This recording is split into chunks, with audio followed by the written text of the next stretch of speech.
MK wari kwemera rwose mbabara w'ingoro uyikomeza kubihakana pe. MK yambwiye ko nta kintu ngo adashoboye. Urabyizera? Aha, MK ndamwizerereka.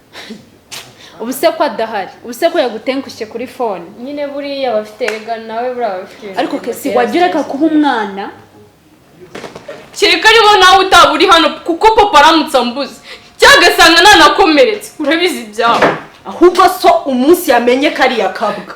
Nashaka kuzamenya ngo data wirirgurira. Kuki mumbuze urukundo? Urukundo ntacyo rwakugezaho nshuti yanje. Kuki ujya kwiga? Kuki njye kwiga? Yego. Kugira nawe nzagira amafaranga.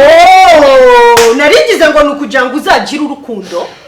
Ariko umuntu akunda umuntu wese ashaka mu mutima. Urukundo rujyaho rushaka nshuti yanje. Wiga kugira ngo uzabone amafaranga. Kireka ni warakurikina kugira ngo uzabeho neza.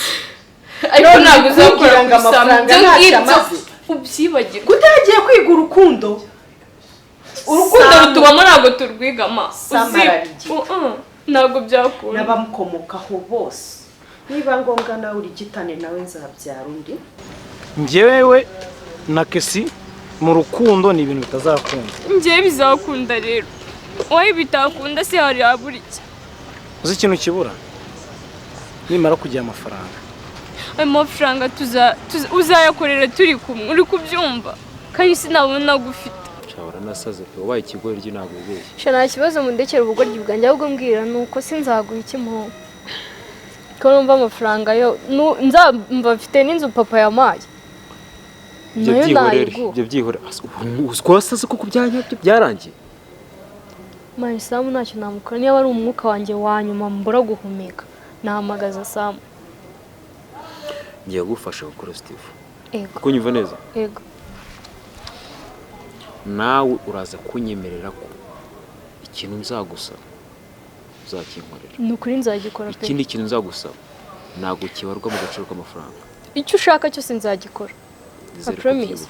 Yeah. Nizere ko byumva. Ndabyumva cyane. Ubizirikana. Ndabizirikana pe. Yes, reka tukomeze kuya tubifuza kugira umunsi mwiza tubakunze ba Kigali Talent yanyu neza nk'ibisanzwe. Ndacyari Samu w'Abanyarwanda ndi kumwe na Kamaliza Sandra. Okay. Nkuko muri kutubona hano tuje kuvuga kuri filime yacu nago tuje mu kiganiro cyindi kidasanzwe tuje kuvuga kuri filime izasohoka kuwa mbere sangaye haryo izasohoka kuwa mbere 5 zuzuye 5 ubeshye Abanyarwanda. Okay, ntabwo tubabeshya nawe biza tuzasohora filime yanyu Umukobwa w'umukire. Okay, bayita Umukobwa w'umukire muzayibona kuwa mbere isa y'isa 5 zuzuye emo abakinyi beza harimo na Kamaliza nanjye ndimo. Ako nyine nimuzongere kuntuka. Uyu munsi wakinyira umwana mwiza. Ndabakunda banumva nanapfa ku bwanyu. Bizu ariko nyine ibitutsi birandembeje nukuri kwibaragiye kuko gihumure fata. Mana. Okay. Kwa mbere tuzabereza filime ni nziza warayibonye ni nziza ko Umukobwa w'umukire. Na Kamaliza arimo by the way. Nabaye abantu twasa nkaho twa mentioning barimo. Kamaliza? Yes. First of all. Second, MK. Umugabo wiyizo wawe. Yani MK, it's Kenny brother. Undi.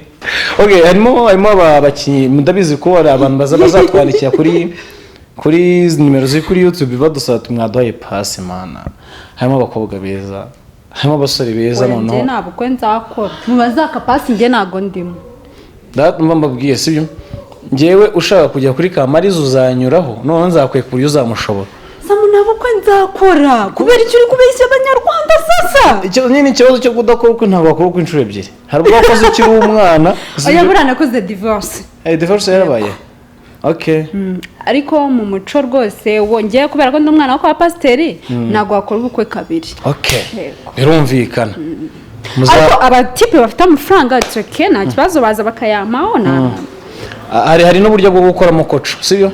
Iyo sasa iyo ngiyo rero. Niyo kunze. Iyo ngani ushaka. Okay.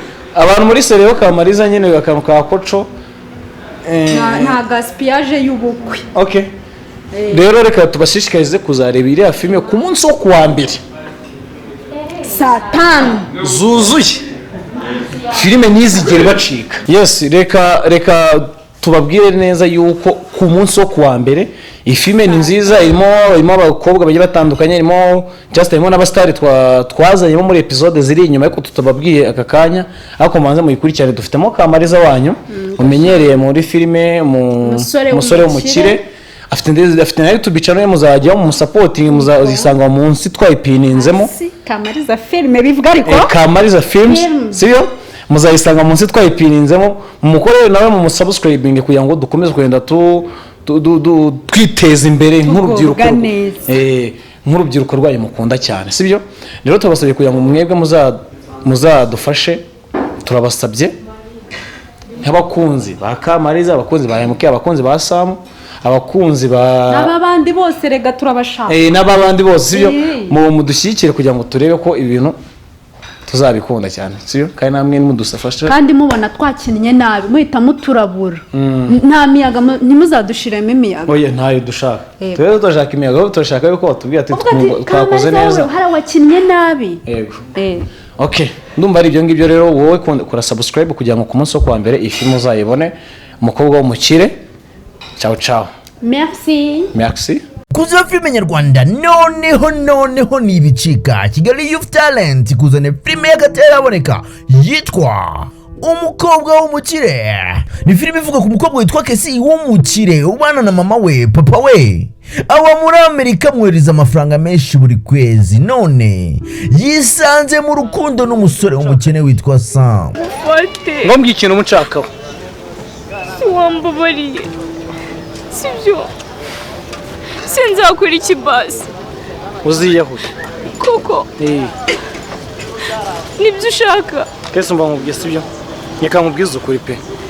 Kesi nta rwango nkufitiye, sibyo? Ndagukunda nk'umushuti wanjye, kandi abizi ko nta mwanya njya mbura kuguhereza, so nyumva kuki ukunda kunsiga kandi ubizi ko ari we buzima bwanjye. Ku rundi ruhande Steve ni umwana wo mu bakire yigana na Kesi, arashaka yuko bakundana. Ashaje ntago binyoroheye, uriya mukobwa ndamukunda nawe urabizi, ariko nsanze umutima wa Samu yarawutwaye, nawe ubwawe ntago wazankira kandi urabizi. Ese Steve aratsindira umutima wa Kesi ko Samu yawigaruriye?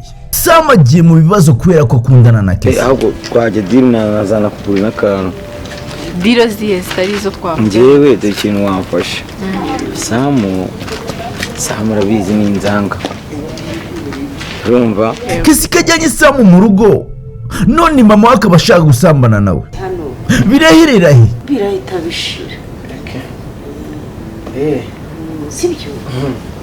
none se Kesi mba nyine mubwire, Oya ngwino tugende. mba nyine mubwire akantu Ngwino shangiye kugusuka. akantu kamwe ngiye kukubwira. Ntuzacikwe n'ifilme, ni kuri wa mbere tariki 3 z'ukwa 11 saa 4 za mu gitondo kuri channel yacu nk'ibisanzwe yitwa Kigali Youth Talent. Manuka muri comment twayipininze, ni comment ya mbere uklikeho ugere kuri channel ukore subscribe, ubundi tuzahure kuwa mbere. Umukobwa w'umukire kuri Kigali Youth Talent.